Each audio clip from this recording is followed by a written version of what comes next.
This one right here is when I lose the first, but I win the second one, right? So that's like this one here. I won one race, and so that gain is $30,000 in that scenario.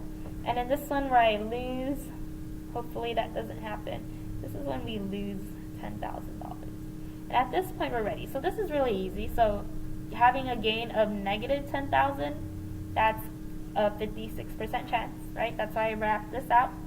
Me having a gain of $80,000, there's that probability, that's 0.06. What's left over is just adding these two and finding the complement, or, right, this is a scenario where I win 30, this is a scenario where I win 30. I can add these together. So 0.14 plus 0.24 is 0.34. Okay. Now once I have that table, I am ready to calculate the expected value. So the mean of x, also known as the expected value of x, and in the context of the problem, the expected amount gained. If I were going to do this many times, right? So if we're going to do this many times, we would multiply, right, each value by its probability.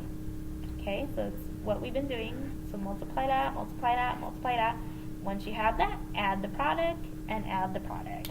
All right, so we have $8,000 times 0.06 plus $30,000 times 0.34 plus negative $10,000 times 0.56. Okay, and when you punch that into the calculator, again, this is all in dollars, so I do want to have units for my expected value. If I were going to do this many times, I am expected to gain, on average, $10,600. Okay, so those are the notes that you want to complete by Monday, right? So it's really important that you complete it by Monday. And then what you need to do for homework, and I will be checking, I'm going to move this out of the way. This packet that I gave you, it says Chapter 15, Random Variables.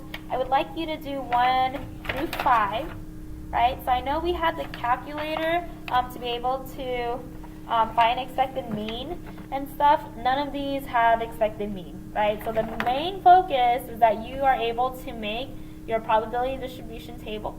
And then once you have your probability distribution table, you would be able to find the different values, okay? So let me just make it clear what this means, right? So we know that x, right, they define x, and I need to make sure that you define x, right? So make sure you always define x.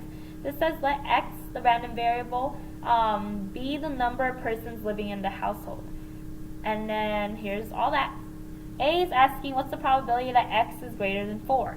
In the context of the problem, what this is saying, what is the probability that the number of people living in a household is more than 4? Now, more than 4 is 5, 6, 7, and more. And so to find this probability, I would add that one, and that one, and that one.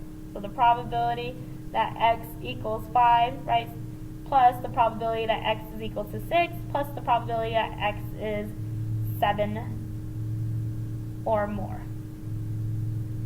right? And so that's going to be 0.07 plus 0.03 plus 0.01. Put that in the calculator, there's your probability, right? Now be mindful of those inequality signs, right? So this is it's just greater than, but this one's greater than or equal to, that matters. So for this particular one, you would add everything that you did in the previous problem, but you would also add 4 because that's included. Right, so just be mindful of that. You need to attempt it, and then come Monday, that's the time to ask me questions if you happen to have any.